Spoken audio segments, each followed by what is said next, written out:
Okay, guys, we'll go ahead and get started here. Good morning. I'd like to introduce Dr. Tucker, who's here from Temple University in Philadelphia, where she's an associate professor and chair of the physical therapy department.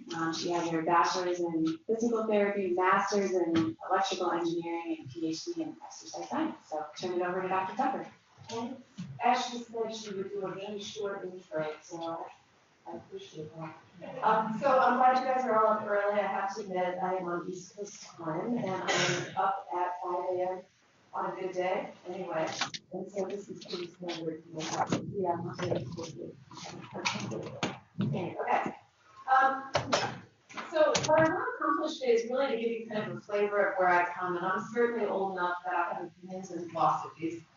And probably having been chair for a period of time and the director of our neuromotor science program, I also have some insight on what I do well as a leader and what I don't do well as a leader. So this is a full disclosure talk, the good, the bad, the ugly. I'm also pretty good about reading through, and I have some insights into the way your programs and your PM&R departments and universities kind of set up. And so it's always kind of fun to come and do these or do program reviews. So feel free to stop, interrupt me. I am already highly caffeinated because I've been up since 3. We set my getting up time on the East Coast, and it wasn't very good coffee. So as you guys heard, I have transitioned. My education background is kind of unique. So I became a PT, became really interested in motion analysis, worked in the motion analysis lab at Children's Hospital in Boston, and decided I'd go get a degree, a master's in engineering. And I, like everyone else, thought I'd do biomedical engineering because back in the 1980s, it was really hot thing to do. Still is. And what I realized when you show up at your advisor's office, and the first thing they say is, well, that's great, but it can't be biomedical. And I'm like, what? And he said, you have the medical. You need to be either an electrical or a mechanical engineer. And I didn't have confidence in mechanics. This is really ironic because I do biomechanics now. So I went into electrical engineering, and a lot of it is because I'm interested in EMG, muscle activity, looking at coordinations of movement patterns. And so the electrical engineering is actually a pretty good fit, as well as the fact that in electrical engineering, you do a lot more computer courses. And so I can program. I supported myself programming during most of my graduate school. I do a lot of machine learning and big data. So from that perspective, I think electrical engineering is a little better than mechanical engineering.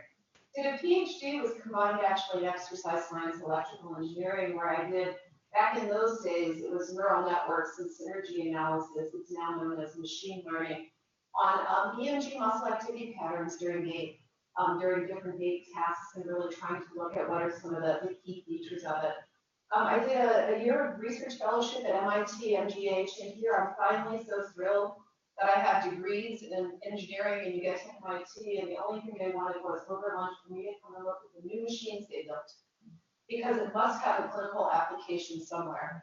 And I'd be like, okay, well, if you had thought about that before you built this nifty machine, you might be a little further along, but nonetheless.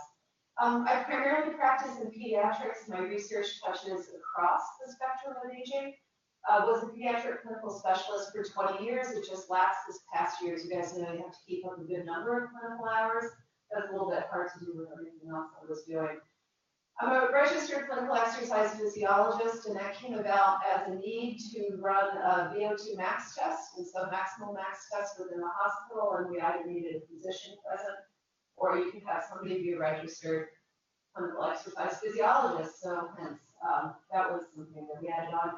And then just lately, as you get older, you're more interested in, for me, in the beginning of life. And so in the past year, I've become certified in generalized movement assessment, which is really emerging as one of the ways that we can kind of pre-identify really little babies that may have anything from cerebral palsy to autism to other forms of learning disorders. And it really kind of intrigues me at this point in time. I'm going to shift gears a little bit and frame this within the PT profession because that's what we're here to talk about. And we're also in our own department but I'll go through that. And I think you guys may find it interesting of doing some what we call realignment. Other people may call restructuring, but that seems scarier. And the APTA vision and mission statement, particularly over the last 10 years, has really evolved. The second one in the last 10 years, but we're really focused on optimizing movement and really, again, looking at a community that advances the profession of physical therapy. I'm going to talk a little bit about the values. Some of these I feel they're all really important, but I think some may highlight a little bit more about my attitude towards research, education, and practice. Having been a registered or being a registered clinical exercise physiologist and having gone down the ACSM route, and I know most of the people in the room I'm assuming are PTs, but looking at your backgrounds, I know some trained as kinesiologists, and there's some that are also certainly have sports therapy within their expertise or within their roundhouse. ACSM had been certifying people to do exercise and physical activity in individuals with disabilities before APTA got on that bandwagon. And so I kind of feel that APTA is trying to a little bit find their way in terms of reestablishing themselves where I think they rightfully be, which should be the experts in that content area. And so I do like the new vision statement, but I do find that as I work in our college, we have a big kinesiology department. They're a little bit confused, and as I talk to our recreation therapy department, our OTs, everybody kind of talks about doing this. And so it's been a neat challenge in the last 2 or 3 years of really defining what PT is to that group of people.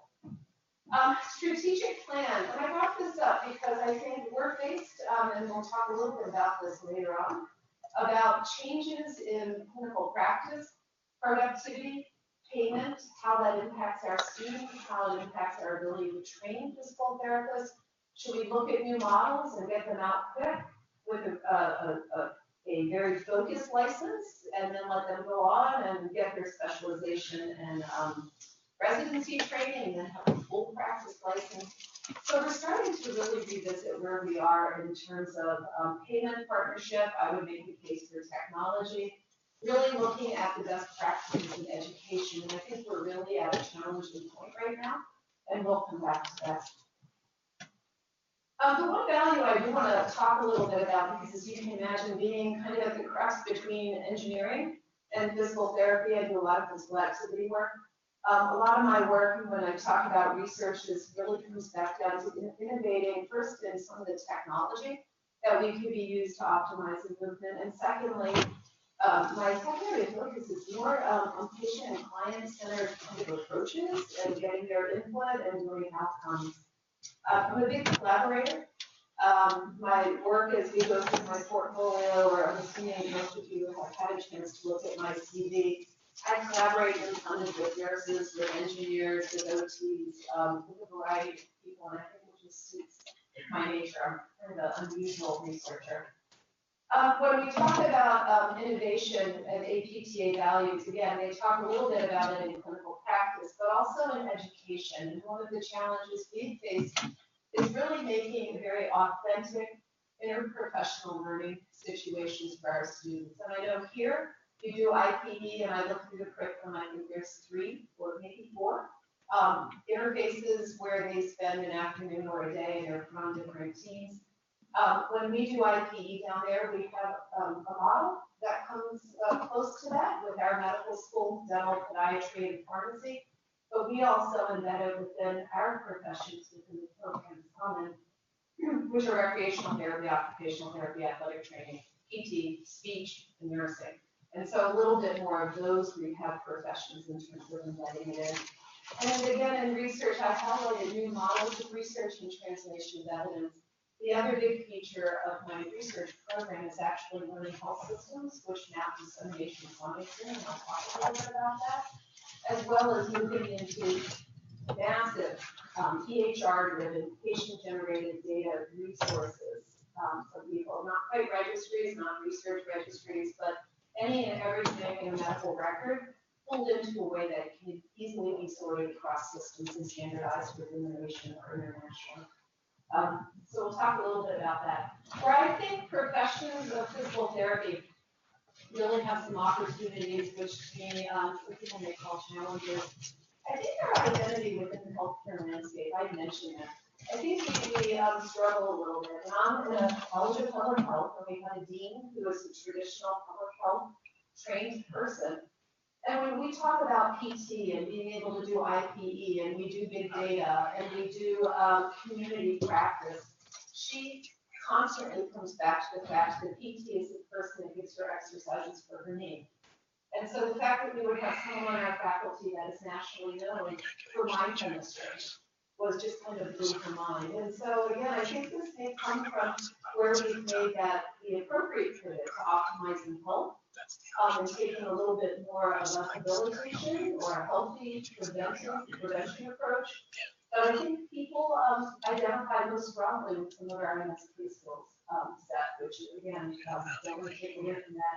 But I do know that's what our dean thinks of, and the fact that we want her to need anything else is hard for her. We need to enhance our PT research agenda. Over the last probably decade, I have for the section on research in the APTA, and I've been joined by Michael and Jennifer in really looking at the impact of our knowledge generation within the profession.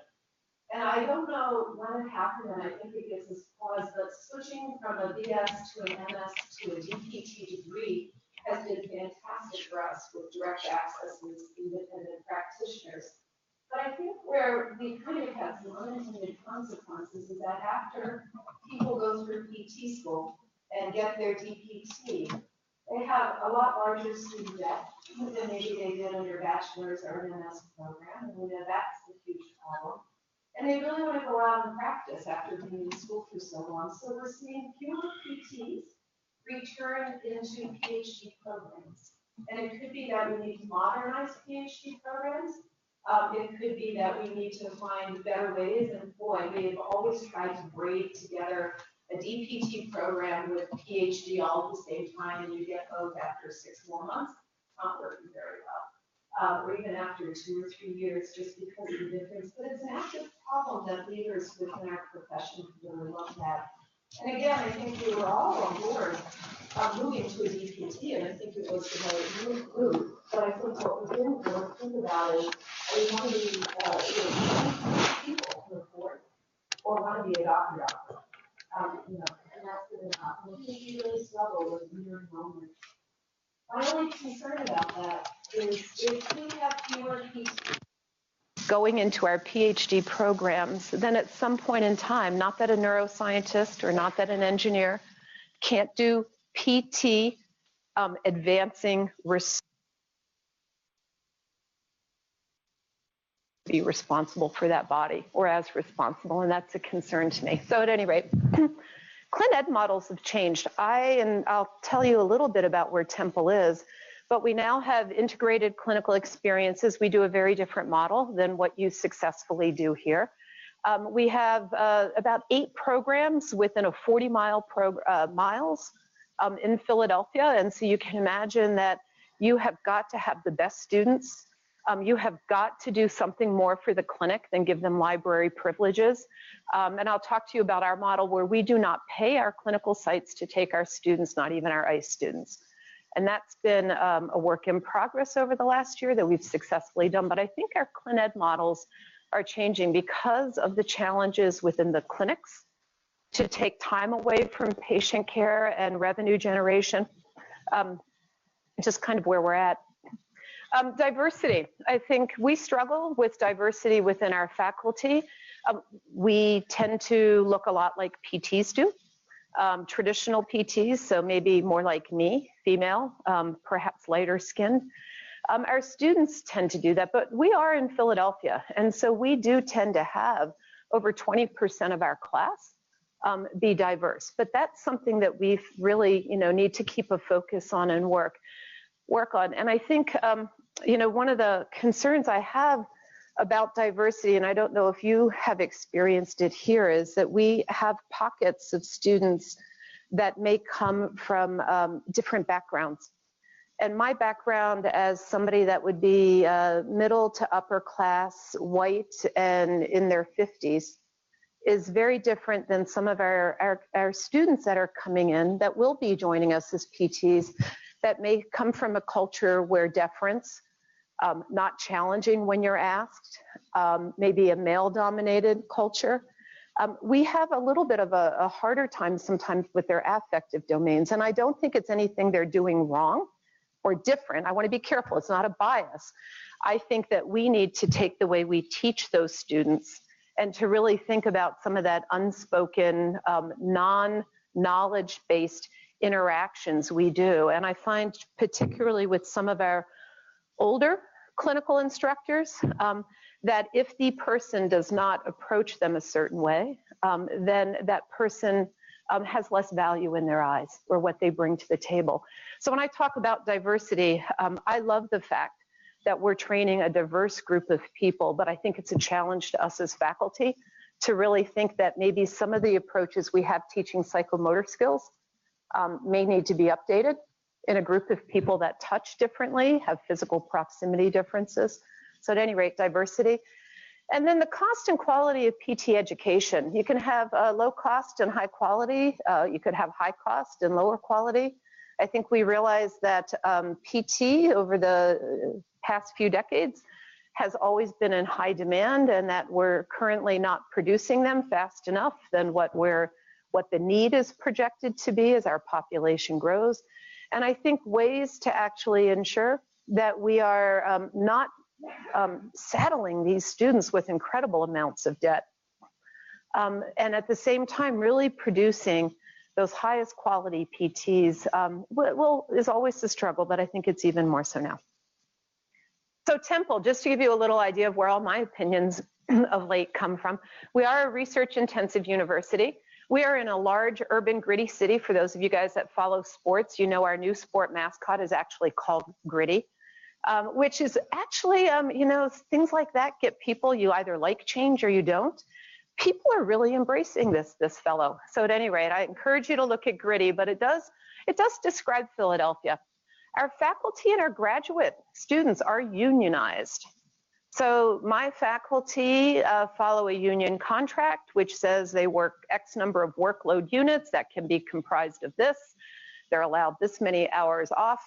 And just like any kind of legislation or law, it's written in these broad terms, so it's always open to interpretation.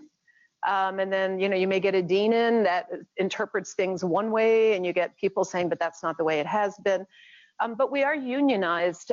Most of us have mixed feelings about that. So when I first joined, the faculty union went on strike. And so here we're trying to get these students who are paying for education, and you know, we're crossing picket lines because that's what professionals do. And so I don't have a strong feeling one way or the other. There's pros and cons. I think you'll see that about me. There are always pros and cons. Pick a path, go down it. If it doesn't work, change direction, you know, be open-minded. You know, unions can kind of go either way. As I've mentioned, our department is housed in a college of public health. We're one of the few PT programs in a college of public health. And we have a Maine and a health science campus. We just moved from the health science campus down to Maine. We're only separated by about 3 miles. But boy,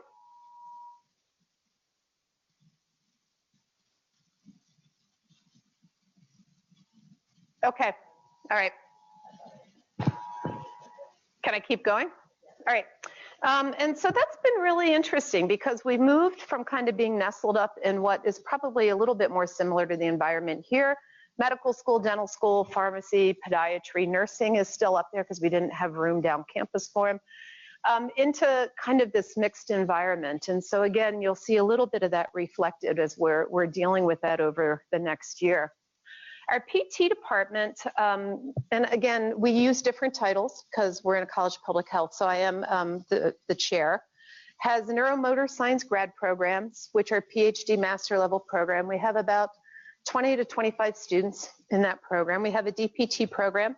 We are a 3-year, although the last year is mainly clinical experience program, and we have, boy, this is one of those sticky things, 55 to 65 students. There was a little bit of a misinterpretation of you can vary your class size, of which if you've looked at the CAPT emails in the last week, they've come back and said, your class size is your class size. There's no 10% difference in it. But again, 3 years of about 55 students or 60 students, about 175. We have an orthopedic residency program that's a little bit of a different model. We actually have people remain in their clinical sites practicing and then do the didactic portion together. So we don't necessarily house people doing orthopedic practice within us.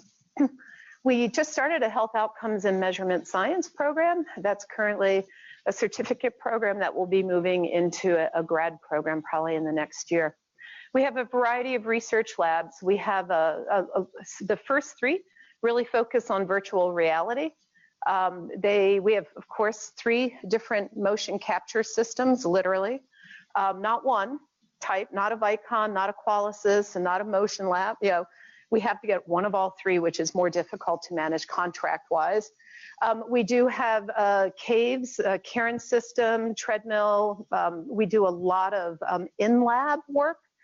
We have 2 new younger faculty, Shiv Hiremath, that does a lot of personal health informatics, and Chris Thompson, that's more on the edge of all of us on the basic science, does some CAT work, but mostly looks at EMG and complex ways of EMG access with multi-array electrodes. So I just want to share with you something that we did in the last year, and every now and then I wonder, I chaired the committee, but we realigned. And so this is kind of all of those boxes are kind of departments within our College of Public Health. So we have over on the far right, social behavioral science, epibiostats, health systems administration and policy, very classic public health programs. We have a large kinesiology program, social work, nursing, communication sciences. I'll tell you what's now in the health and rehab science. And then we have what we'll refer to as the dean's office, so central functions. We realigned into this model to really authentically do interprofessional education and practice, to really look at professional development and to make it easier on clinical field work. As I said, we're in a highly competitive area for clinical slots. And so our OT program would go out and make contract with the same people our PT program would, same people that our speech people would, and it just seemed that we probably need to better do that to both benefit our partners as well as ourselves. We really build on community service. We are in a very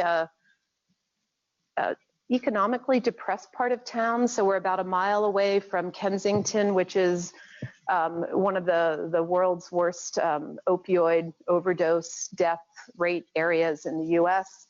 And the college, you know, is right up against some low-income housing, and so we're very packed in there and very nestled, and there's a lot of opportunities for community service. And then clearly academic excellence in research and scholarship. This is what's in that health and rehab science department that will officially open in July. We'll maintain graduate programs, probably move up to 50. We are moving in physical therapy, occupational therapy, recreational therapy, and athletic training. They're at different degrees. PT is at a doctorate. OTs have been challenged to move to a doctorate within the next 5 years. Athletic trainers, they actually have some DAT programs, but their entry level is currently a master's.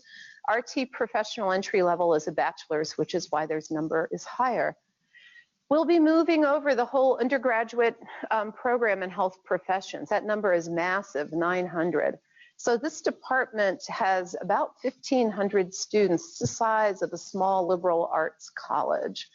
But we're hoping to really gain some efficiencies. And I think it's important, you know, it really gives stature within this College of Public Health by maybe practitioners in those public health domains that don't understand education and practice at the person level. What is field work? How do you manage that? What are the problems with that? What do you mean you have psychomotor skills? Really cute, for lack of a better word, or interesting. We moved into new buildings, and so we're taking all these videos. So they videotaped an actual musculoskeletal lab with the instructors in the lab walking around doing it. And when the dean said, well, I don't understand what you guys do in MSK labs, they walked her out to show her the video. She goes, well, they just did that for filming. And everybody's like, no, when we say we need 5 lab instructors, this is why we need 5 lab instructors. This is an actual lab. So I think people felt that we'd have a more solid voice as those practitioners if we would join together.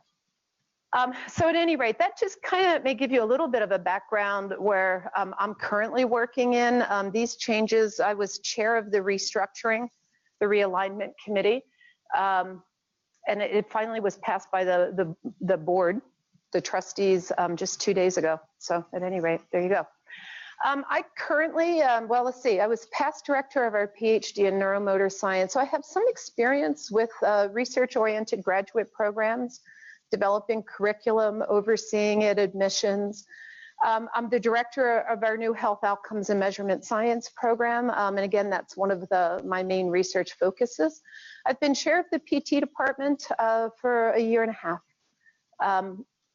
And then I also served as the DPT program curriculum committee chair. So again, I have a really good working knowledge of what's required within DPT education, and then I also have a pretty good understanding of the challenges associated with PhD programs. And I've had the chance, I've been at Temple for 10 years, to really work through some of those. From my external service, I do work with the World Health Organization in that group that actually develops and maintains the ICF. It's the Functioning Disability Reference Group. So we meet annually. APTA, which is how I know several of you in the room, I had been the annual meeting and then the CSM program chair for probably about 12 years and watched that meeting grow in size because we have really good people that do that work, nothing to do with me. And then I've served on various governance committees and task force for APTA at the national level. For the Gait and Clinical Movement Analysis Society, I chaired the Research Council for about 8 years. I don't think I really was as effective in that role as I could have been. We did start writing R13 meeting grants, which classically gets scored in the first percentile, and the downfall of that is I've stepped down as chair of the Research Council, but I still write the grants every year. But some days it's just easier to do that. I am on the editorial board for Pediatric PT, PT, OT, and Journal of Neuroengineering and Rehab. I do a lot of grant study section work. I find that's an easy way for me to kind of keep up on some of the areas of research that maybe I'm not as active in as I want to be, because you end up doing a lot of reading. And then I organize our rehab service trip, and it's a little bit different than your Nicaragua trip. We actually provide services for the week we're down there, but we're going with a group that has a presence down there. And what's been really neat about this, it's more inter-collaborative work instead of an intra-university work, where we go down in August, and then about 2 weeks later, Drexel, which is in Philadelphia, goes down, and about 2 weeks after that, Arcadia goes down, and somewhere in there, Jefferson goes down. And so it's really kind of neat because we'll go down and get back and then let the Drexel crew kind of know what might be some of the supplies or challenges we found. So it's been a really neat way for the Philadelphia groups to come together over something that we don't have to be competitive on, but we can be collaborative on. Leadership style, because somebody's going to ask today. I'm a strong believer in distributed leadership. I like to be the person behind the people that are shining. I'm really kind of uncomfortable talking about my accomplishments because it's really the accomplishments of my team. I believe in shared information and transparency. That's the way I operate. I like knowing a variety of things. I think you can make really odd connections between what might be going on in the clinic and somebody's research lab needs. And I believe in sharing that information because I'm one mind, but if everybody has the same shared information, we're going to come up with a lot more creative solutions or maybe see some of the looming challenges we may have. I'm invested in person level development. When people ask me, just even this past week, because of course there are always rumbles in the road, and my faculty, a few of them said, well, what makes you feel good? I said, when I see each of you flourish. I said, it takes individualized plans. What works for me is going to be very different for someone else. But I'll go home at night and ruminate if I can see that someone is really struggling with where they're at. And, you know, maybe it's the mom in me. I do have 2 adult age kids. I'm not a helicopter mom, but I really like people feeling like they're hitting their stride, that they're in an environment where people get that they may have a different goal in mind or they have a different style, but that somebody's going to have their back And I think my dean of research, vice dean of research, has told me that I am too much behind a lot of my young researchers in advocating for things. So I'm always up against him looking for a little bit more for my team. A strong believer in a culture of we. I do struggle with people that feel it's all about them.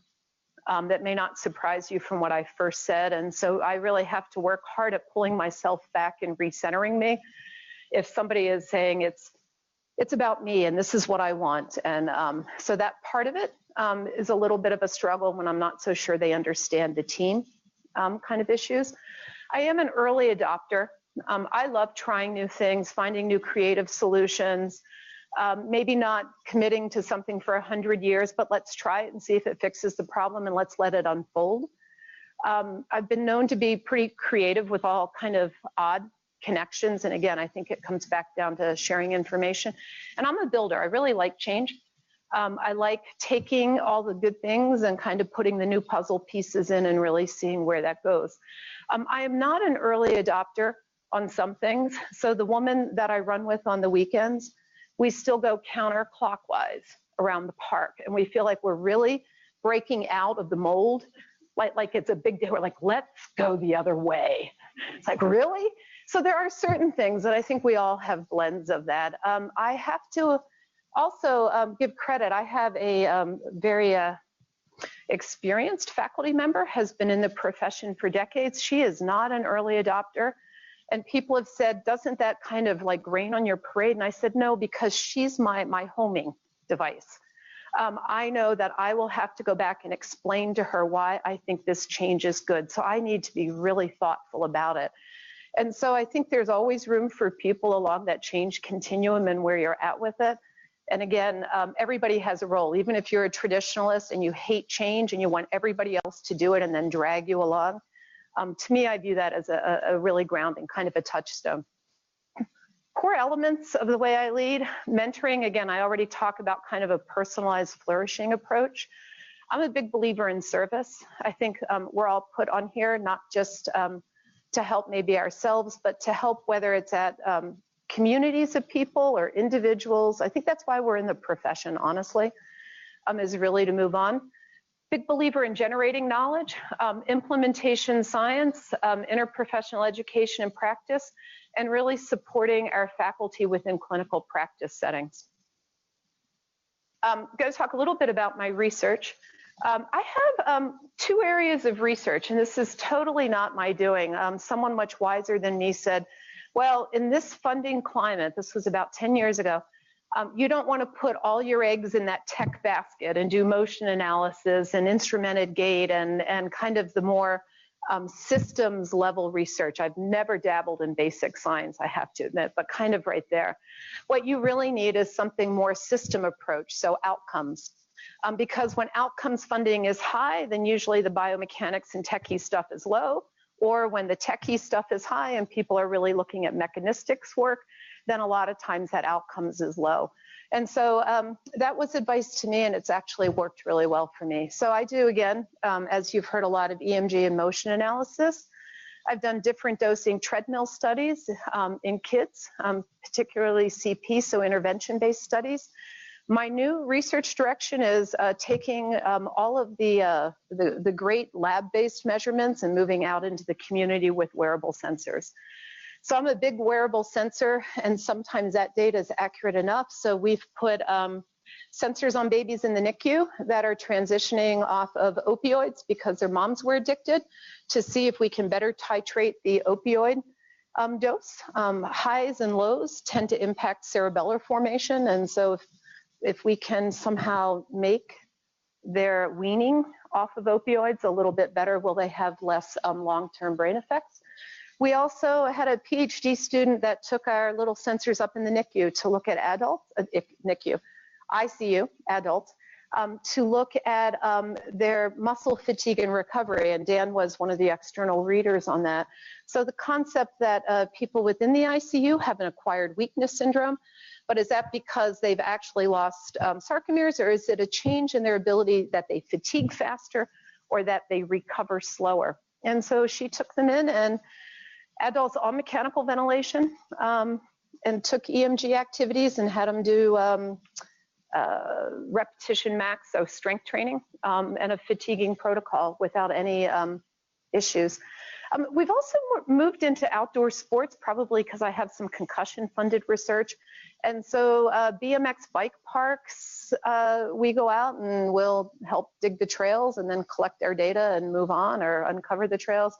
And a fair amount of rock climbing with EMG structures, and then I forgot the other one. At any rate, and then I do engineering outcomes. I was one of the investigators in the PROMISE network, the U network developing outcomes. Our shop did the pediatric ones. Right now, I'm engaged in a lot of learning health systems. University of Colorado is in PedsNet. I'm assuming some of you guys may know that. We've set up a whole system across the 22 Shriners hospitals. We call it ShowNet. Do a lot of E&M health, and I work a lot with psychometricians, informaticians, and clinicians.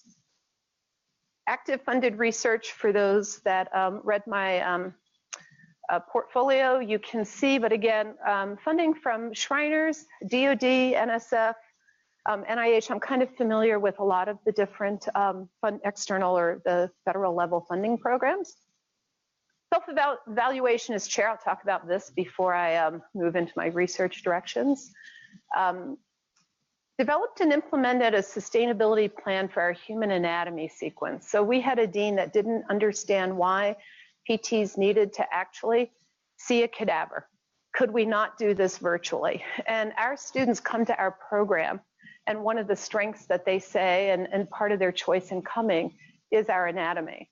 And so I had said to her, if I can figure out how to run this at zero cost and you don't have to worry about anything, can we do this? And she said yes. And it's really kind of cool because now we actually have a sustainable human anatomy program. We have to remember, we're not in the med school, so it makes it a little bit more of a challenge. I think if we were in the med school, it would be easier. And not only that, but we're working, we have now what we call the Phil Anatomy Consortium, where with all the other 4 programs, we're actually starting to offer some continuing ed and looking at improving skills as anatomy teachers. So it's really taken off in the last 2 years. It's been pretty cool. We have fully embedded sim and standardized experiences in the DPT program. So we train, and I know you guys are up here on the med campus, and I look through your sim and standardized patients. Before, we would go up maybe a day a semester to the med school or the nursing program to do it, but now we will use standardized patients for all of our practicals. For some of our teaching and our medically complex patients in our special topics, they will go up to the sim center, and we're actually starting to do kind of what would be considered a step-down sim center within our own labs, which is, again, the good thing about being an engineer and a clinician. We can program some of the monitors. So that was actually something that I think we unexpectedly managed to get going, and the faculty are really happy about it before we offered it as an elective. So fully embedded across all 3 years. We've solidified what I'm calling a non-money robust clinical education program. We really work with some of the main sites up there to figure out what works for them in terms of taking our students. So Temple Hospital, and we actually are presenting at CSM on this. A lot of the hospitals or a lot of the sites wanted money if they would take our students in the area. And so this is where, you know, the chips start to fall, and Arcadia started paying one site and then they wouldn't take anybody else's students. So we've really had to work hard at thinking about ways that we can look at partnerships that really sustain that. So we can talk later in the day more about that, or people can email me. Again, we established a new program within the last year. I have 2 tenure track faculty that passed their 3rd year reviews with 3-year contract extensions. It's the first time that's happened under this new dean. We hired in 2, they're absolutely fabulous. We call them non-tenure track. Again, we're unionized. So that would be people whose responsibility is primarily teaching. I should mention that in our tenure track faculty, we have 2 of us are licensed PTs out of 6. The other ones are engineers and neuroscientists. So it's an interesting, we're not fully PTs in our program. We have 1 NTT faculty member who completed her PhD, is graduating this December, and we set up a collaboration with University of Delaware for her to do some research mentorship. And we have another NTT who's in the dissertation phase of his PhD. He is a former graduate of this program. Our EBP projects, our evidence-based projects, student ones, we've expanded, and they're being supported to do more original research. So maybe getting their feet under a little bit more. We did a lot of systematic literature reviews, and now they're doing more original research. And each of the faculty members are actively engaged in research, and they span from studies of curricular assessment and program outcomes to student outcomes, health outcomes, low back pain. And so we've really managed to diversify our research portfolio. Not all of it is funded at high levels. Some of it may be foundation funded, but I think the faculty are being supported in their scholarship at least. Challenges, as I've mentioned, I think the things that maybe I need to revisit is, again, trying to really identify what PT is within the College of Public Health. I think they missed the boat. And you can see we have a lot of other people that work a lot within movement and physical activity. And so when I hear the social workers say, well, we're really about physical activity in the community, and the dean goes, yeah, that's great. And I'm like, well, you know, by definition, that's kind of what we do. And so I think we're really working on that and being better citizens in the College of Public Health so that they understand where we're coming. The realignment of programs in College of Public Health is breathtaking. Can you imagine moving from a department where it was basically you and maybe this little neuromotor science program into one where you may be 10% of that whole milieu of programs and students? So our faculty right now are feeling a little bit nervous.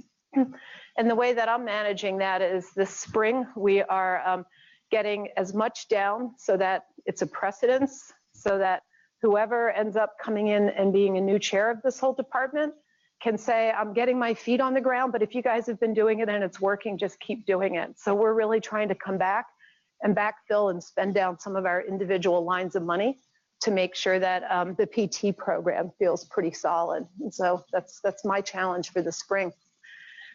Faculty schedules balanced with clinical practice. We have a totally different model than you guys do here. Our faculty can work up to 8 hours where they're compensated and keep the money. And so all of a sudden, when they work those 8 hours and it's on a Tuesday, which is when most of the students are there, the negotiation of when and how much is appropriate during the week versus an evening or an early morning, and how does it impact them, not just in their class schedule, but doing all the service and the other elements has been something. And so even though you guys are on a different format, a non-compete contract, and that's foreign to you, as you can well imagine, if you feel like you somehow should be able to get 8 extra hours of external compensation, and why does that have to be on the weekends, that's a discussion to have. And I think we finally got a little bit over that in the past year. Faculty practice, we had one. It was shut down by a former interim dean, and then that was my main goal last year, and I failed at it. And not because of want or creativity or pragmatic business plans. We had a 53-page business plan. We thought, okay, we've done everything, but in Philadelphia, space is an issue.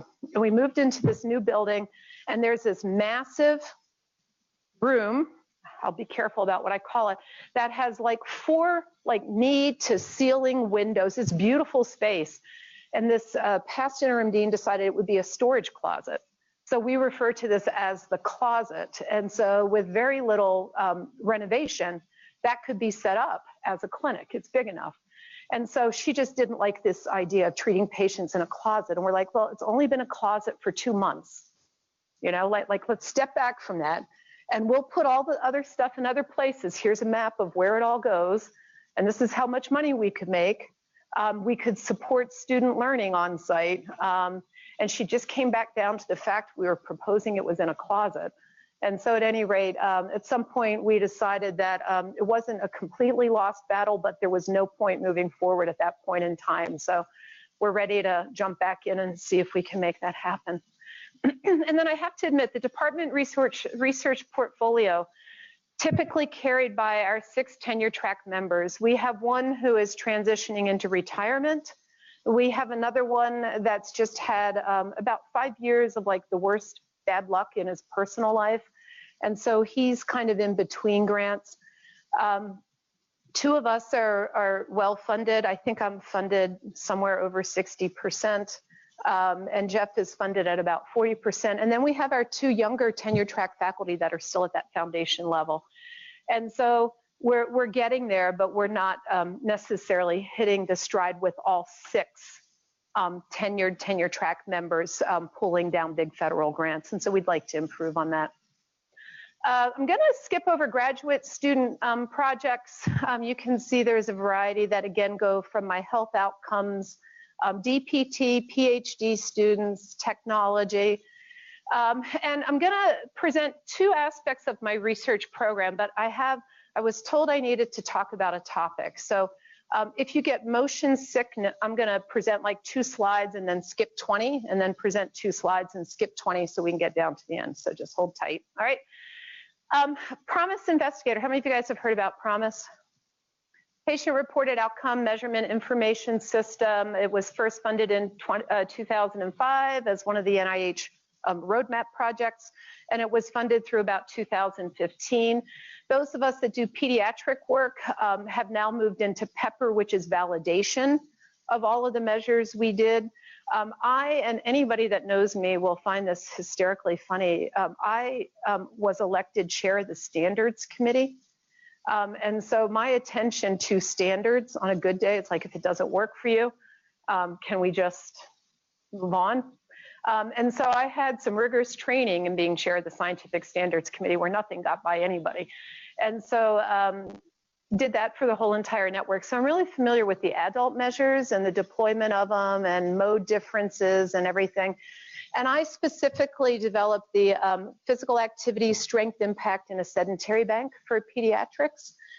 PEPPER and the acronym, none of us can remember for the life of it what it means, but it's the validation of the PROMIS pediatric measures in kids with chronic diseases. So a lot of asthma and IBD.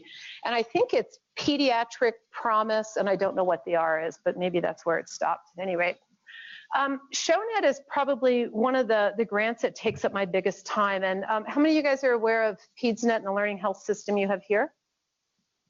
All right, few of you. So basically, this gets back into the concept of pragmatic clinical effectiveness research, really looking at patterns of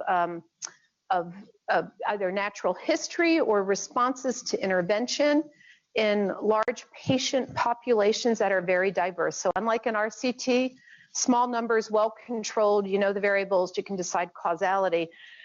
These are more kind of association, natural history, some observation. But it is really powerful. If I'm looking at the effect of, let's say, spinal surgery in adolescents with idiopathic scoliosis, I could do an RCT, right, and maybe get 50 kids in it. But if I look at the Shriners Network, they've done over 23,000 of these surgeries in the last 7 years across the 22 hospitals. So there's going to be a lot of noise in that system, but if you remember your law of large numbers, that's also going to help bring the variability down. And so we have massive numbers of patients in this system. And most of our data, and that's the team, that's the definition of a distributed network of learning health systems, kind of what ShowNet stands for. But from the point of care, and this is what a learning health system does, we don't ask for double entry of all of that patient data.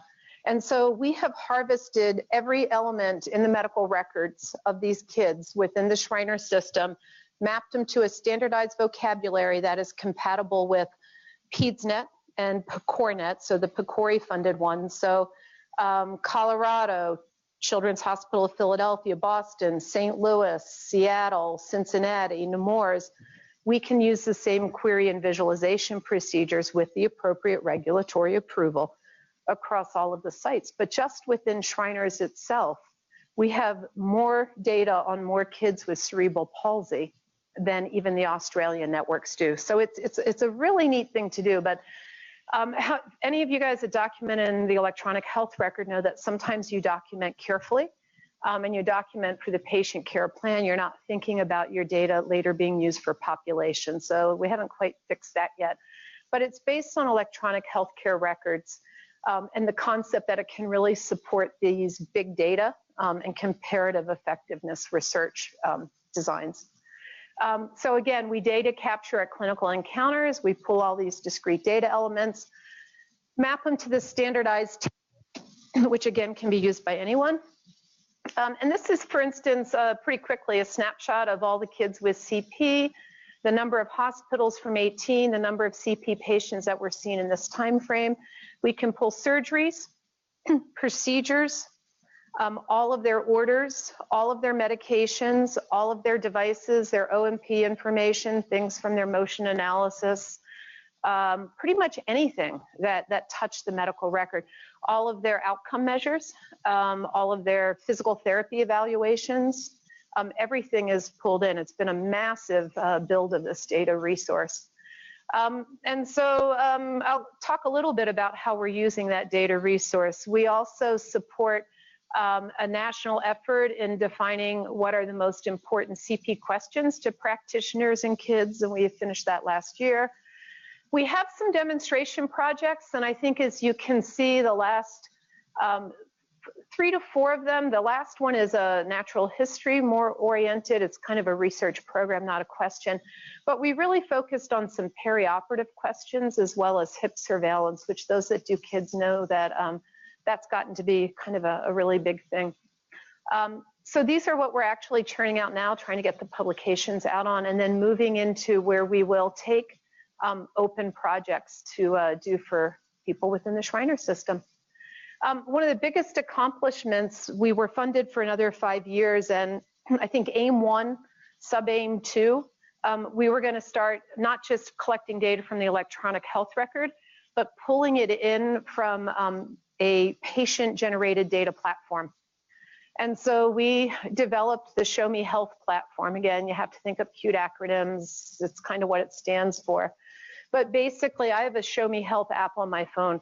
And so any of the patients and family can opt into this platform, and it will connect with Fitbit, Garmin's, any heart rate sensors that they have. So if I wanted to do a study of children after surgery, and I wanted to do stepwatch data, this system is already up there for these researchers. So it's a way of priming those researchers. You know, they don't have to go out and buy Fitbits and then figure out how they're going to download the data.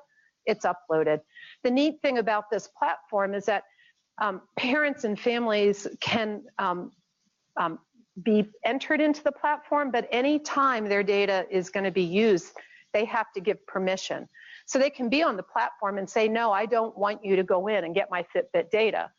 Or they can say they do. So it allows them more control than what you see of a lot of the other platforms. So we're really excited about that. They're going to be putting sensors on braces for kids with scoliosis to look at wear. And so they realized that we could, with an API, pull that data in, and then they don't have to go reset up a whole nother way to pull in that. So some really neat patient-generated data, but it also allows me to push and pull telehealth interventions as well as PROs. So I can do ecological momentary assessment where I may say, I see you've been sitting for 55 minutes. What are you doing and who are you with? You need to get up and walk. I could wait till the morning and say, how did you sleep last night? So again, I can do any of these custom designed outcomes that I may want to do or push and pull information. And then the third part of this is really neat and a little bit scary at the same time is the platform could morph into a personalized health record. And these are getting a lot of press right now. And so these parents could opt to use all of the options. We wouldn't have access to it again because we ask for individual study. Every time we ask for data, it's a permission needed. But we pull in, we're also pulling in their medications as outpatients. So Shriners is a specialty hospital. They're not getting all of their medications from Shriners. So every time they come, it's like, well, what's happened in the last 6 months? Oh, you've had antibiotics. What were they? You had ear infection. What meds are you on? And it's hard for that medicine reconciliation. And so this way we can actually track. And again, you guys are saying, well, what the pharmacy gives them is different than what they actually finish or what they may take on a certain day. But that's just true of any medication tracking kind of an algorithm right now. So we're really excited about the Show Me Health platform. And again, we're working on launching that. And that's just visuals of it. patient family generated data. This is not my phone. I don't know when I would have 17 unanswered phone calls in a time period. So I don't know whose this is. But this is just basically what it looks like on the cell phone. And if anybody really cares, I have it on mine. So that's kind of the learning health system. We're working on the dissemination science piece. Last week I was in Sacramento with our dissemination science crew looking at documentation practices, attitudes around it, changing in it, what might facilitate it. Looked through a lot of medical records, attended a lot of clinics. And so we really believe it's not just building the data resource and the research, but it's actually about getting the findings out in a way that the parents and families understand. We work with a lot of those groups, as well as what the clinicians could adopt and understanding how clinicians adopt change based on research findings. So it's a massive project, and I really like it. There's no overhead. The Dean of Research isn't happy because Shriners doesn't provide overhead. And for me, it's kind of that this is research that's really seems to be doing good. And I probably won't get famous for it, and I don't really care. The other project that I picked to talk a little bit about are concussion analysis tools. And again, this gets back into the tech concept of moving out of motion analysis labs. We've been funded by the DoD. This is more of a fun team because it's engineers. So we tend to go out a little bit more, apparently. And we're really looking at and again, I'm looking at the time, I'll skip. The motivation for this is a lot of our service members with blast injuries or with just regular activity are getting concussions. We know, I think everybody's probably pretty aware of the public health issues around cumulative concussions. A lot of our military want to go back with their battalions and participate and maybe minimize their symptoms or not. And so we've used a field-based system using a Connect. We had one based on a Wii platform, but trying to build, our challenge was, and we just finished this project, is to develop one that could actually go out in theater. So not, kind of think about like the MASH tent level, that could be run kind of by the military aides so that people wouldn't have to be brought all the way back from the front line, but still stay in forward theaters. So based on the best test, kind of evil, there are pluses and minuses about it, but it's very similar to your Neurocom kind of foam and dome. And we basically, you know, again, I'd be more than glad to talk to someone about it. But we take the Connect. We've developed algorithms to better track the joints than the ones that are in there. You'll hear that from about 6 other labs as well. And then we have an automatic system that will guide someone to doing the best tests, that gives them instructions, that tells them where to stand, that scores it. The best was developed, scored on some observable movements. And it's really hard for one person to look and see if the eyes are closed and if the foot's come off the ground. So this automatically does it. But it also allows us to do closer metrics. So one of the metrics is if their trunk leans 30 degrees. And so now we can actually go back and say, well, is it a trunk lean that may be smaller, that may be more sensitive or specific to concussion recovery? And so we're developing kind of an enhanced set of metrics with it. Again, all quiet standing. We did compare it with motion capture just to make sure that it's accurate enough. We do field testing. Ironically, our field testing is in neither one of those. I look for the pictures. Oh, BMX bike park, and the other sport we do a lot of work with, which just is an intriguing group, is the Flat Track Derby Association. For those of us that are old enough, it's roller derby. And I am amazed at the number of both men and women that have been in the military in there, and they like this sport because of the contact it involves and kind of that adrenaline and the competitive nature of it. So I've had my eyes opened a little bit about that. I think we decided on what my roller derby name would be, but I don't know if I can share that. You can imagine. We've looked beyond static testing to certain movements, kind of thinking about the functional movement screen that may be more telling for return of balance and posture control than just your classic foam and dome base tests. What we're doing now, and this is a grant that is due today. So I think I've slept maybe 4 hours because it's pivoting one way or the other. We actually are, and the laser pointer doesn't work, but if you look in the top right hand, we have one of the circular treadmills that people can run in with their VR things. And so we're actually doing a patrol exertion task where they get their heart rate up, because that can also exacerbate some of the concussion symptoms. And then we're looking at dual tasking and recall over short and long term and some precision. So it's kind of fun. We did play a little bit with the lower left corner of thinking, you know, the Neurocom has a movable platform, but it only moves in so many directions. It'd be really cool to put them on a hoverboard. And that works, but you're not testing me on it. We think the IMAS system that we're working on is a little bit more stable. All right, so enough of my research. Why CU? The faculty. I have always admired your faculty, always know you either through students that have graduated or my own work in APTA, and I think you're top notch. The existing strength of the program, this is a program that's had a long history and is even stepping up a little bit in terms of generating even a broader research program. And I think you're a strong program. I think there's a lot of emerging opportunities in the PT profession right now. And as I said, I kind of like change and I like to build. So to really think about the education, the clinical experiences, novel ways of knowledge generation within the profession. There's always an opportunity with shift in leadership. So you guys are sitting a lot like where we were 2 years ago, where we had a chair, actually studied a lot of the same populations that your chair did, who stepped down. And so, you know, very strong program over 10 plus years in her leadership. And so every time there's a shift from a new leader, especially after all those years, from an older leader, a successful leader, to a new one, all of a sudden, all of those different things that you think about that may continue to build out become available. And so I think you guys are in that place. You've been successfully led over a period of time. It's not that you've been going through chairs at a rapid rate, and it's not that you're a new program. And I think that is attractive to come to see you. Opportunity to work collaboratively. Again, I am between two different campuses. There's not a children's hospital at Temple, so I have to go down and across the river to do that. And so I'd like to think that physical proximity can breed even a better opportunity for collaboration, and that's that.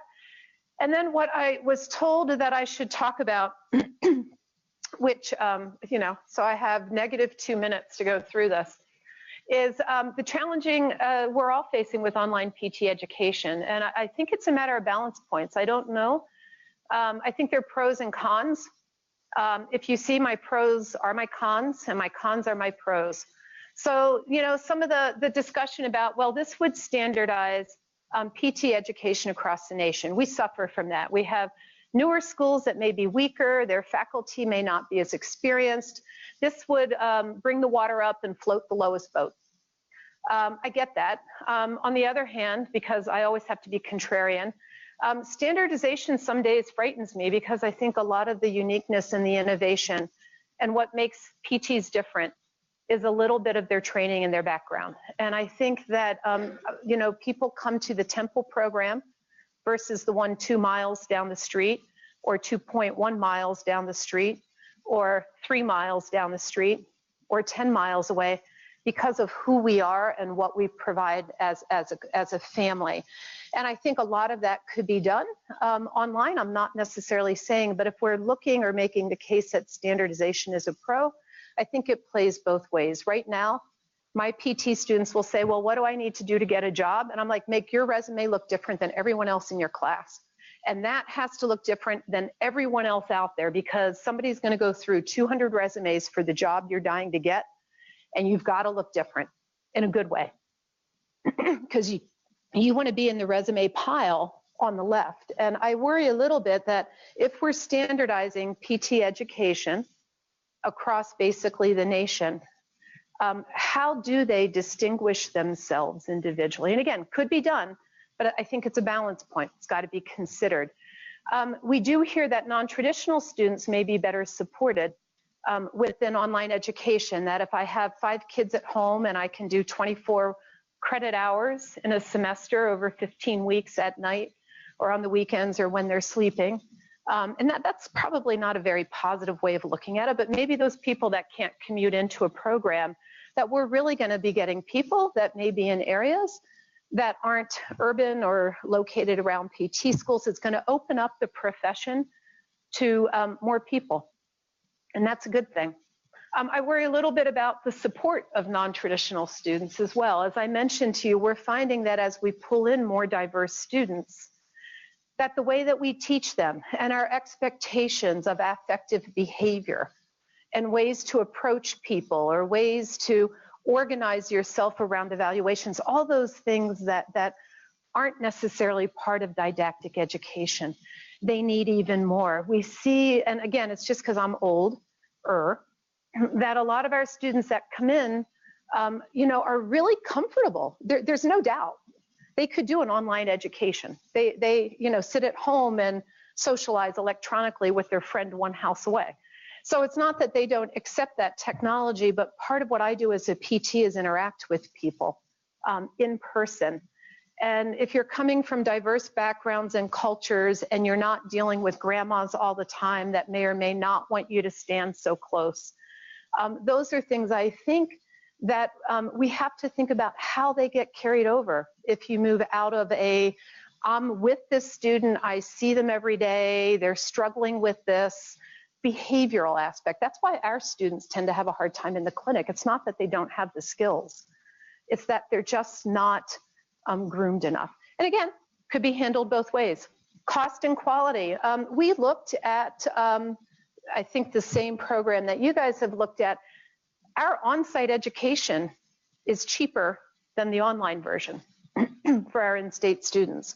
So the cost argument could go either way. I think it's kind of neutral. The quality could go either way. And again, it could be a pro, it could be a con. I think we need to look at it. One of the things that concerns me is, so pros is that you meet the CAPTE minimum standards, and the con is that you meet the CAPTE minimum standards.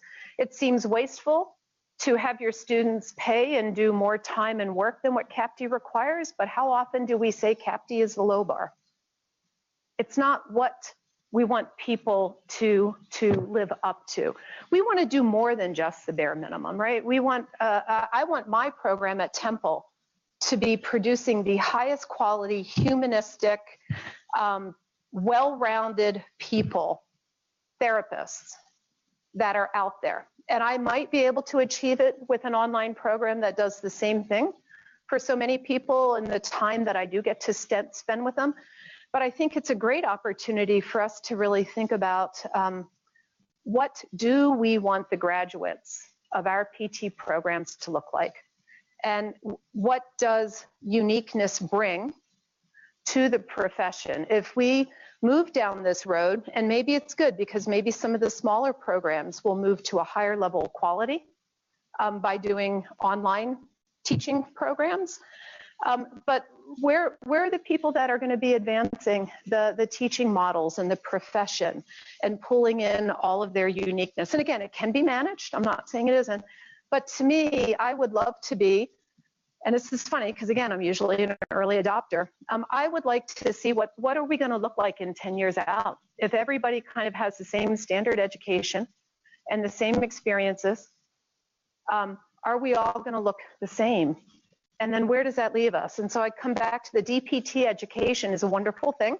Online education as the main way of delivering content could also be wonderful. But what we found from the DPT programs is that it's eating into our knowledge generators.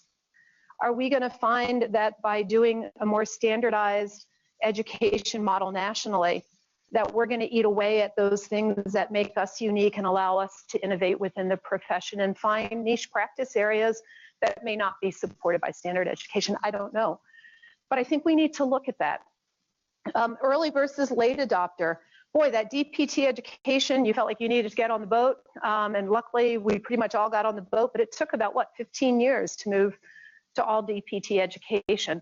So now we have the similar thing. That one worked out well. Is this one going to work out well? I bet all of us took pause when USC and Jim Gordon opened up his program, because that's a #1 ranked program. And I think all of us sat back and said, wow, all right, Must be something to it. Let's get on. But Jim's doing a different model. He feels that he has really set himself apart than some of the other big providers of online education. So I don't know. I think the jury is still out on there. I know for us at Temple, we've looked at this, and it started out looking because I have pockets of knowledge and expertise that sometimes I think I could teach or fill better. So I have a faculty member that's doing her PhD. She taught the orthotics and prosthetic part of the course. I would love to pull in a module of really good content, even for people that are on site, so that she can have the time she needs to develop. And I feel like we're providing quality education than trying to go out and finding 5 or 6 different clinicians to pull something together. I don't know if we do well enough in wound care and lymphedema. So I may be very interested in pulling in a module there. So I think it's fantastic that high quality online education is available. But I think what we're doing within my department right now is we're looking at it more as a way to pull us forward than to totally convert over. And that's just where I am today. I like the challenge of trying to make people really want to come to my PT program for maybe all of the non-education things we also offer, because that's what our patients count on us. How many of us probably, and I do peds, I don't do a whole lot of MSK. I did sit in on MSK labs about a summer ago because I really didn't know what was going on. I did. And so I put my shorts and shirt on and was so nervous as a first-year student in the MSK labs, but I survived. And so, but for most of us, and I do peds, so a lot of what I provided was probably not just chest drainage, right? It was probably all of those other things that we did that maybe got them out of bed and moved around, and all the aspects of motivational interviewing, and I'm interacting with them in person. So again, I think that's just where I'm sitting right now. And again, it's a balance point. There's the same pros and cons, and I think it's worthwhile a good look to sort through. So that, dare I digress on online PT education. All right, so I'm a few minutes late, but questions and answers. Did I talk enough for everyone, fast enough for everyone?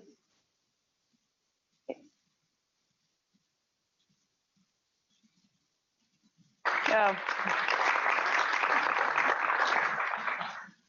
Carole, very nice presentation. Thank you. Can you talk a little bit more about the structure? So there's lots, we've talked as a program about different leadership structures and ways to have dispersion of leadership. Yeah. Okay. What are your thoughts on kind of what that might look like in your eyes, or obviously you've had lots of experience with different models. What does that look like? Yeah, you know, so I think you have to look at both the inside and the outside both from the top and the bottom.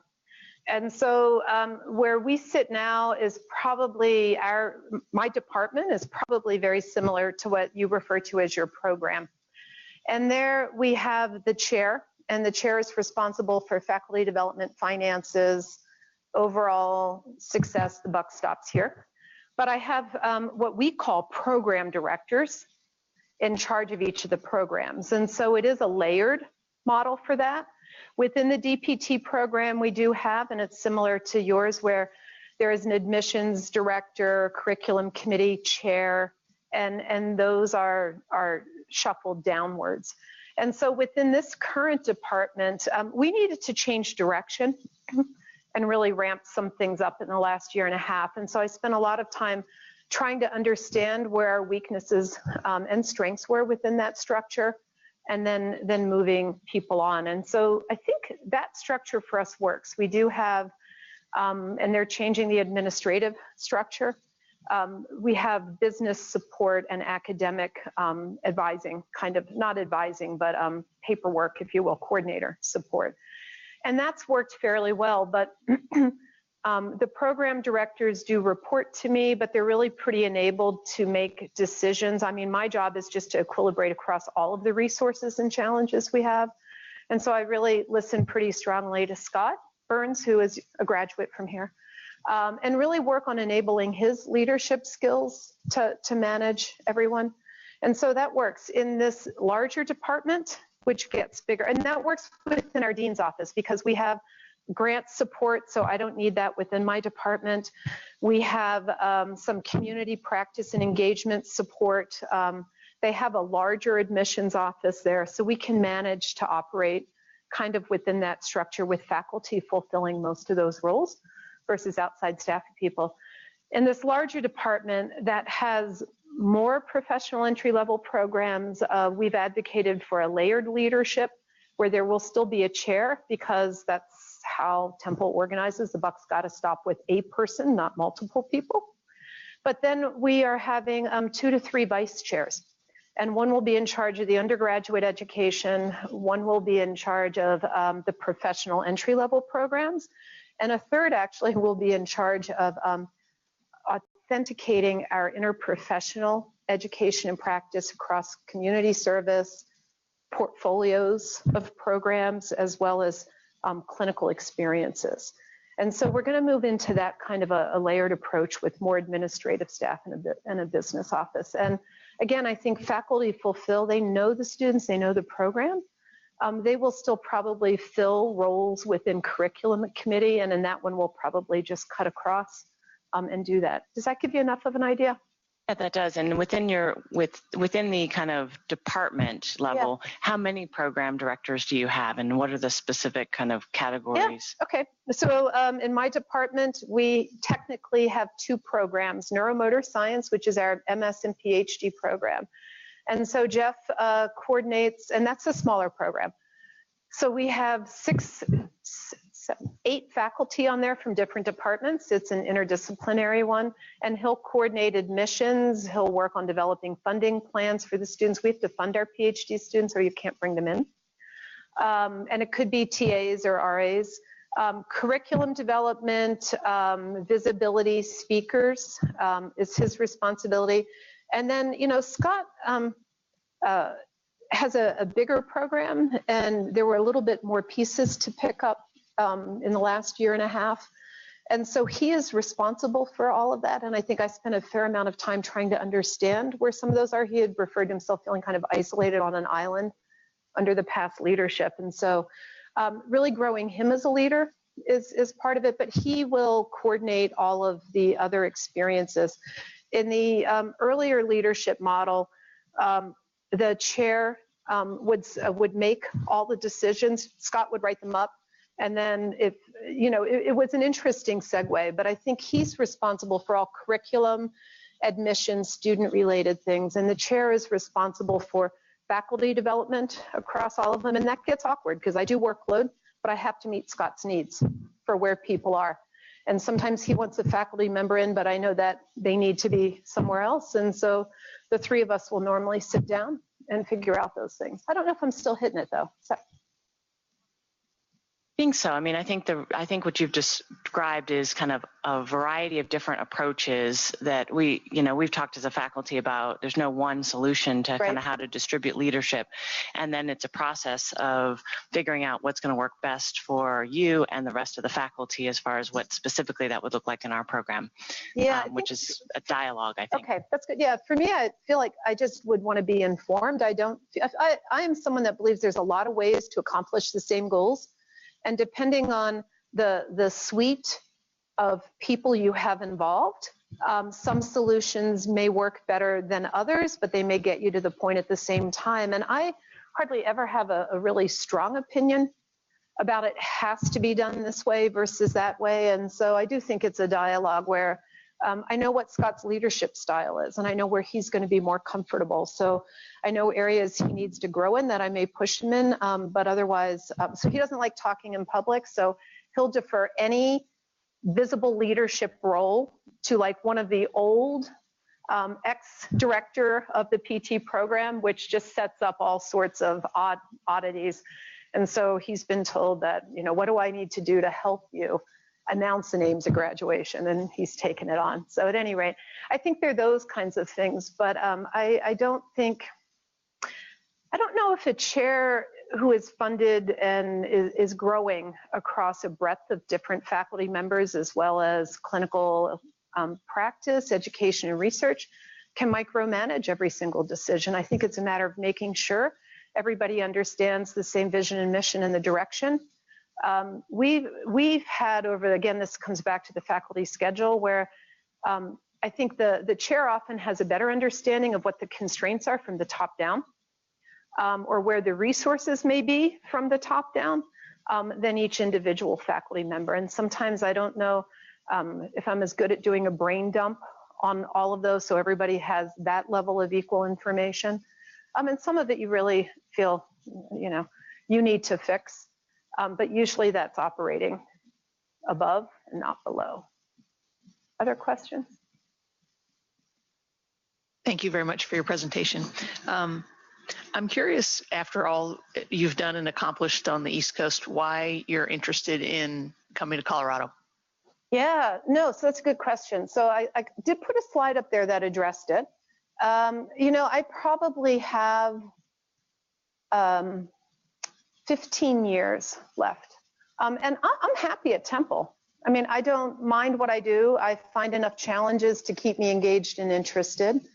I also find that I like change. I moved around a lot when I was younger. And so for me, I'm not someone that has strong, deep roots in any given place. And I like the concept of building.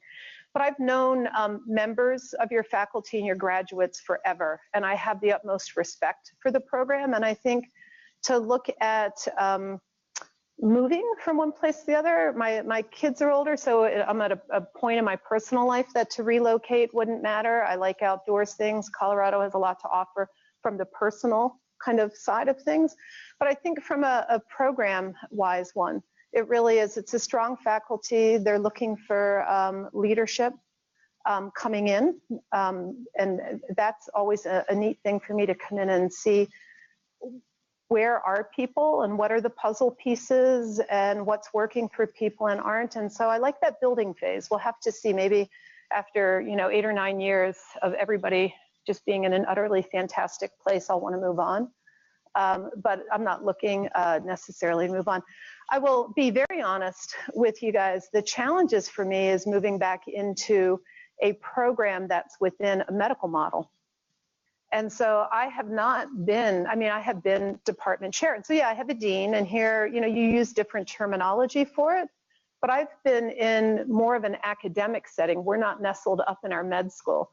And so, I do work with hospital systems. I work up at the hospital. I get all of that. But to me, revisiting what being a PT program may mean within a medical school is something that I need to work through. But I think it's just the right time. It's the right group of people that would make me consider it. I think there's a lot of opportunities.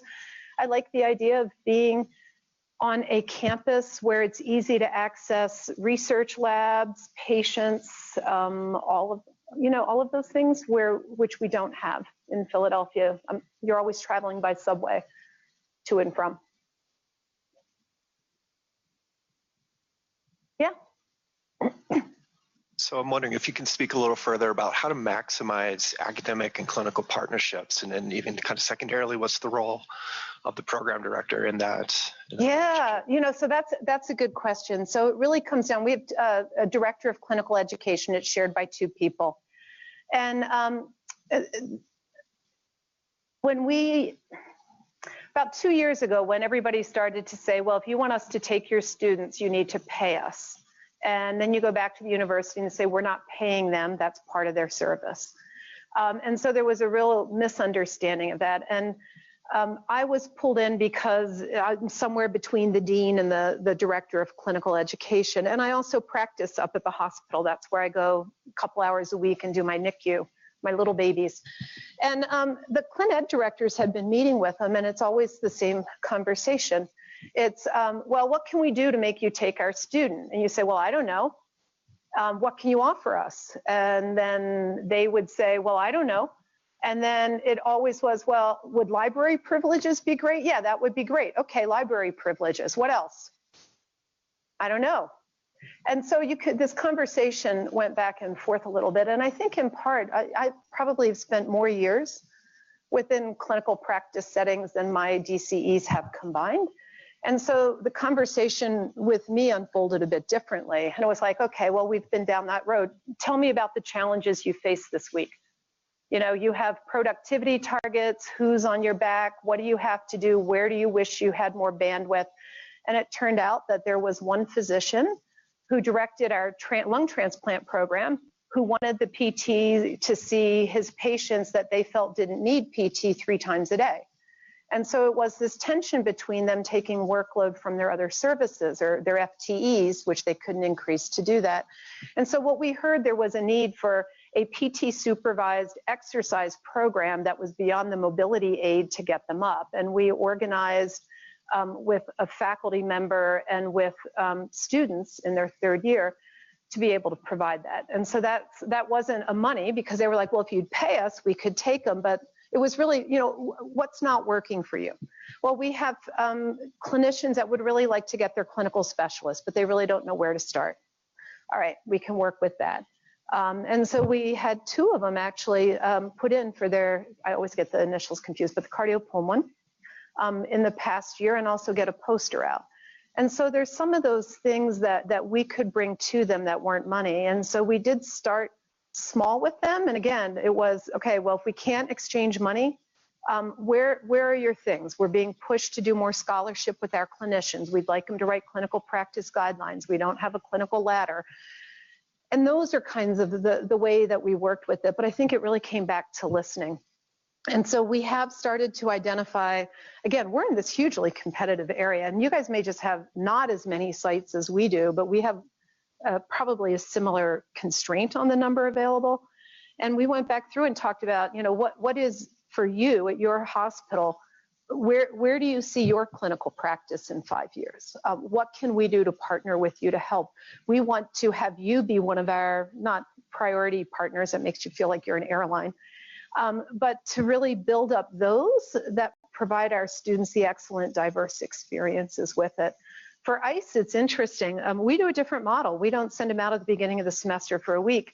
We send students out for 3 afternoons over a 3-week period, and then just cycle through the students. So there's a therapist that for 15 weeks will have one of our students, or a set of our students, maybe 2 or 3 depending, for half a day. I was waiting for that to this whole ICE thing just looked like it was going to be difficult to do. And the students actually really love it, and the therapists do, because it's not taking up their whole week. It's just an afternoon. They can adjust their productivity around it. I do support it. And it's, again, within hospitals that we either actually have faculty that work at or have privileges at. So if they're short-staffed or can't take someone, we can send a faculty member up.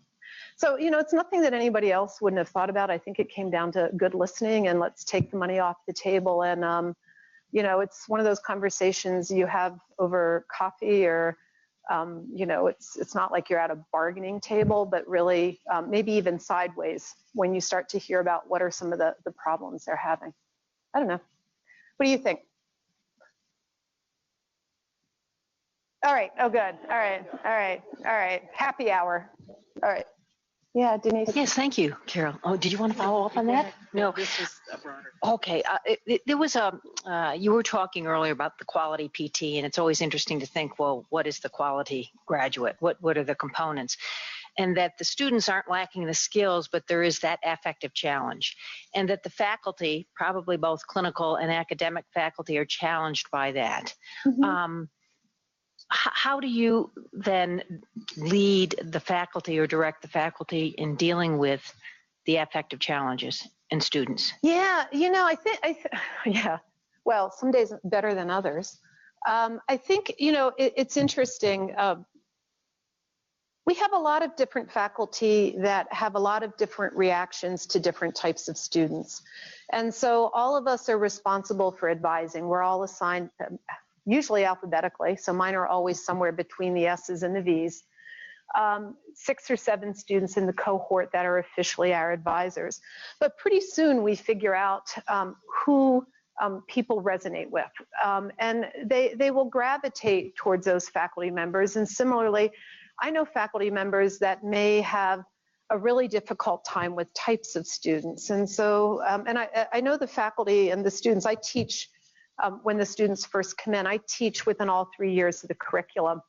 And so I know the students well. And so you can kind of see where patterns of that. And so sometimes it's a matter of talking to the faculty member, and sometimes it's a matter of trying to titrate at the student level. So maybe one of the more significant, and I think one of the things where we really saw a diversity in faculty responses is we had a young man who was post-military, who seemed to be having some issues with PTSD, but also was somewhere diagnosed on the spectrum.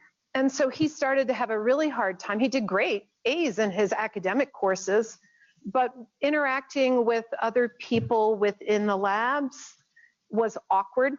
So he would step through or close or around people and just be a little bit in their space. And we had a really bad episode with him during him taking an exam in private, and he got very upset and just really belligerent. And so right then and there, those of us that probably do peds and work a lot with people that may have grown up with, again, a fairly significant affective behavior, some of the younger faculty felt really intimidated by it and felt it was dangerous and that we should call the police because he was standing too close or using too loud a voice. And I think for that, it was a matter of a couple of us realized that he just couldn't read people or do it. And so part of it is faculty education, in that for him to stand and be there talking really loud to you or coming into your office and closing the door is the way he controlled his sensory environment. And that what we worked on as a faculty was working on a consistent set of cues for him.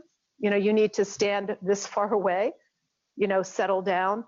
And I think we really saw an evolution in the faculty in dealing with that, as well as in this gentleman who needed probably more structured behavioral cues to do that. And he also tended to use words that were really scary, like, I'm going to blow up, I'm going to blow this place up. And it cycled down into a really bad situation. And you could see the faculty were really worried about interfacing with him. And we just,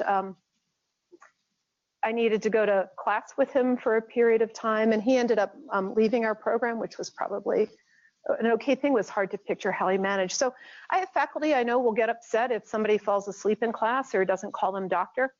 And so to really remind students that we're all a little bit different, and here are the core criteria for student appropriate behavior.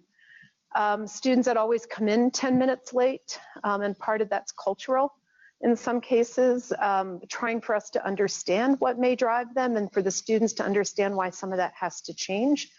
So we also kind of self-select. I have students that'll come in to me because they like me, even if I'm not their advisor. I tend to get more the tie-dyed, alternative lifestyle people. And then we have a faculty member who is probably as traditional and will recite biblical verses, and those students gravitate to that. And I think as a faculty, we're just like, tag, you know, you're it. You know, tell me whatever. And so I think we recognize that students and faculty kind of self-select who works best for them in an advisement capacity. So I don't know.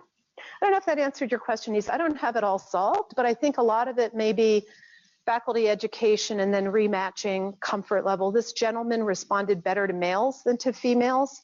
And so if there was a topic that needed to be broached with him, we would have one of our actually ex-military males talk to him because he felt like he could relate better to him. And so I think sometimes it's just a matching. Just as a follow-up, you know, it's curious when people talk about we begin to identify types of students. I mean, and I think types for me has, you know, I don't know, individual types you mean. Okay. Yeah. I don't mean like, oh, they're, you know, type A or B or confrontational. I'm not saying groups of people, but we all bring our own ways of conflict management, of our background with us, and trying to understand where both sides of the people are at and what may make them work. Because most of these people are going to be working with clients that look a lot like their faculty, or faculty are going to be dealing with students that follow the gamut. I think it's a professional obligation.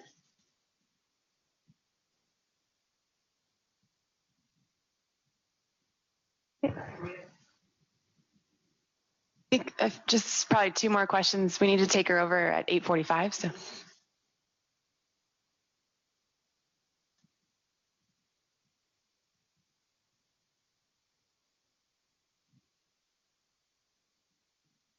I'll ask one more. Do you think that a program can do both PhDs and residencies well?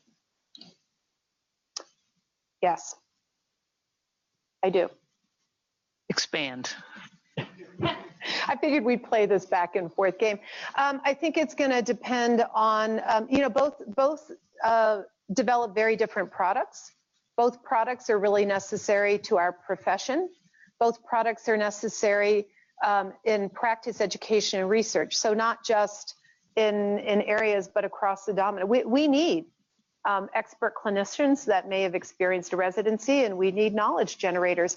And I would make the case that there may not be an individual faculty member that can do both, but that within a faculty, if that is a value to produce both, that it can be done very well by an individual faculty, because I need to recognize that my role may be to offer those clinical residency experiences at the highest quality to produce the most expert clinical practitioners.